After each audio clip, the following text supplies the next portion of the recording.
G'day invaders and welcome to Sin Spacies, and this is the first video that I've ever put on the channel as a travel vlog, and I think you can guess where I'm actually recording this from. I don't think I have to explain where I am. Over the next few weeks I will be putting up more videos as far as travel goes. That will be a regular feature on the channel, and over the next few months I'm going to be going overseas again, so I hope to get some more juicy footage for the channel.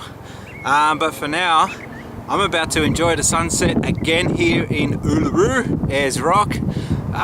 The sunset is actually quite a spectacular sight, as you get to see many shades of the colours that the mountain behind me here does get to offer you. One of the cool things about this mountain that I should tell you is that it's actually taller than the Eiffel Tower. And also what you see behind me is only a small tip of the size of that rock. It actually travels 5.5 to 6 kilometers down into the earth. It's technically not a monolith, which a lot of people want to call it. A monolith sits flat on the earth, but it's still one big boulder of magnificent beauty, and I'm just glad that I actually managed to get to see this for myself. I'm actually sitting down on red dust at the moment as I speak. So flying to Uluru or Ayers Rock from Sydney will take you about 2.5 hours to 3 hours, and there are flights there daily from Jetstar and also Virgin Australia, and it's well worth the trip. It's a lot easier to get to these days than years gone by. And when you are at Ayers Rock, there's not just a rock there, you've got other features to go see, such as Kings Canyon, which is another mountain gorge which is nearby, quite an extensive mountain range which seems to just pop up in the middle of nowhere. So the main reason why I wanted to travel to Uluru for so long and never got around to it till now was because of these guys, the Leyland Brothers. They were a weekly documentary show on Australian TVs during the 70s and 80s, and they pretty much pioneered travel documentaries, or travel shows as we know them today. Pretty daggy by today's standards, but it was pretty cool. Uluru, the rock, has remained unchanged since the Dreamtime, under its original protectors, the Aborigines. Right, so this is the start of the base climb, if you want to call it that, and the reason why you can't see any rope or metal chain is because it starts 30 meters up. Now, the guy that was commissioned to install that base chain, the climb chain, was questioned on two things. First off, he said, they asked him, why is the chain so damn low? And he says, well, it's up to my hip. I might be only 5 foot high, but it's up to my hip, and that's what counts. So they let him go on that. And the other thing is, they said, we instructed you to build the chain to all the way to the ground summit. Sorry, to the ground point, the base point. Why did you start it? Why did you start it 30 meters up? He said, well, if you can't make the first 30, you got no hope in hell on making it all the way up to the top.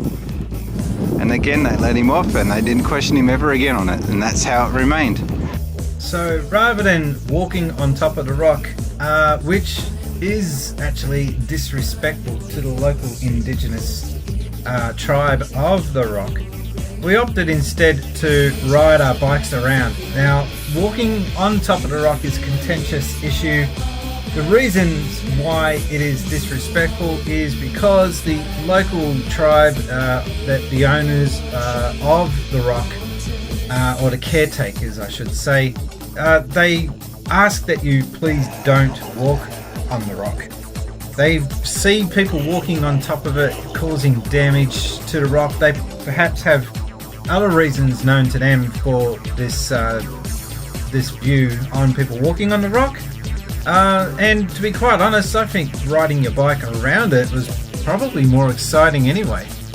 So the bikes are not cheap to rent out. They do cost you, wait for it, $45 each to hire out for as long as you need them for. And riding around the rock is actually not that easy in parts. You can see I get bogged in here by the red sand or the red dust that surrounds the rock. But for the most part, it was pretty easy and it's pretty casual. It's flat as anything. There's very few hills, if any. And you get to explore the rock on a more intimate level. There's like little valleys and gorges in amongst the rock that you can have a look at, and I think you'll see some of that coming up now. And this is quite cool. There's one on the opposite side, but it's not as impressive as this one. This is the one where you see all the famous photos that have been taken from. Oh, just like But visiting Uluru isn't all about the rock. You've also got Kings Canyon, as I mentioned beforehand. That is a 3-hour journey, which you get up at 5, you take off at 5:30, and it is a long drive, but it is well worth the journey.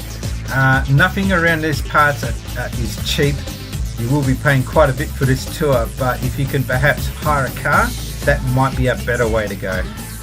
So a little incident took place at this section when we got to Kings Canyon.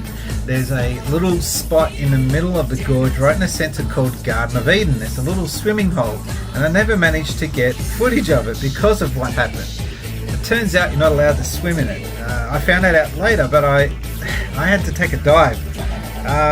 What happened was these two guys were taking photos, taking videos, and one of them let go of his video camera, and it slid so slowly and it ended up in the water. And I was freaking out thinking, oh no, what do we do? And I, if it was my camera, I would have just dived in. I don't care.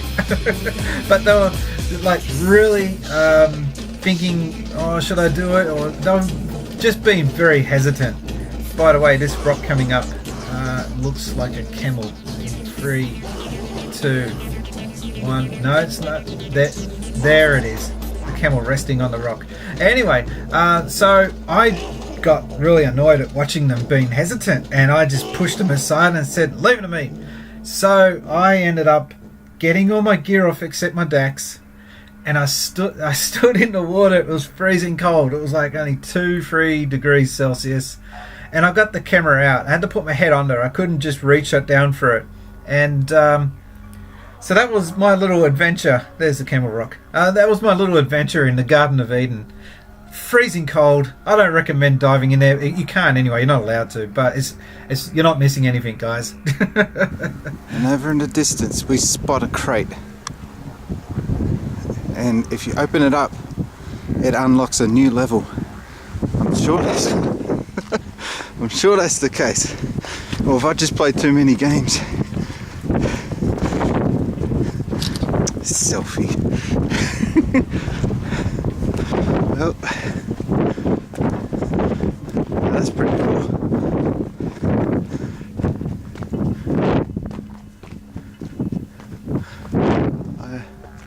I think going past this point is not a good idea. One of the more commonly used places to get your sunset shot is the Sunset Car Park. That's just a sign that simply says Cars Sunset Park. And you can see you get a very good vantage point. So when most people put up their Facebook photos, this is where they've taken that photo from most of the time.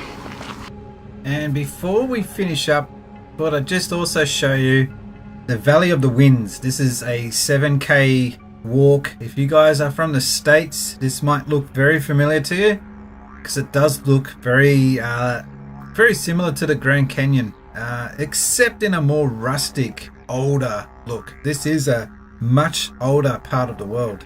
This was all seabed territory before, but many millions of years ago, this area had risen up from the sea, and you've still got seashell fossils lying around the place. We didn't spot any, but there actually, no, we did see 1 or 2. I lie. But this is a very hard walk. Actually, it was 7 k's. It was not a nice little footpath or anything. It was quite rubbly, but it was worth the walk. It was worth the effort. If anyone is going in this way, it's called Valley of the Winds. Definitely worth checking out.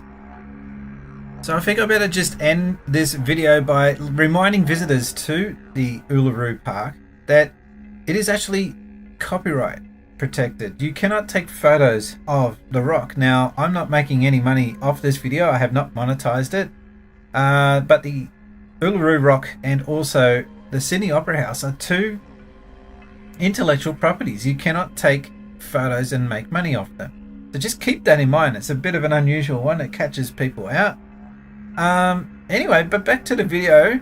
This has been a really cool experience for me to get my first travel doc video up on the channel. I've been to quite a large number of countries compared to the average Joe Blow. I've been to 20 countries in the last 2 years alone. So I hope to get more travel docs. I am actually traveling to Japan, Korea, and also China for the second time this year. So that gives you a bit of an idea of how much travel I do put in on an average year. I hope to keep that up, by the way. Anyway, my name's been Brian, and I've been gaming and traveling since Spacies. Bye now.